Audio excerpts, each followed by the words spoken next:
నిన్న హైదరాబాద్లో press meet పెట్టింది ఉండవల్లి శ్రీదేవి.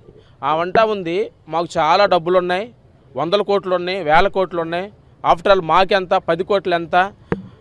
వాళ్ళ హస్బెండ్ అంటా ఉన్నాడు 200 కోట్లు తీసుకొని నేను వస్తే తీసుకెళ్ళిపో, ఎవరు నా కొడుకు ఇంట్లోకి వచ్చింది, గెట్ అవుట్ అని అంటాడంట. అరే మాట్లాడకూడని భాష మాట్లాడుతూ ఉన్నాను. మీ ఆవిడ ఉండవల్లి శ్రీదేవి ఒక్క ఇన్నర్ తప్ప ప్రతి వస్తువు కూడా కార్యకర్తలతో నాయకులతో కొనిచ్చింది. చీరలు కొనిపించింది, బ్లౌజులు కొనిచ్చింది, గోల్డ్ కొనిచ్చింది, ప్రతి థింగ్స్ వాడే ప్రతి వస్తువు కూడా A to Z. ఆఫీసులో కానివ్వండి, ఇంట్లో కానివ్వండి, ఆమె గ్లాస్ దగ్గర నుంచి తినే ప్లేట్ దగ్గర నుంచి వాడుకునే ప్రతి వస్తువులు కార్యకర్తలతో కొనిచ్చినటువంటి పరిస్థితి.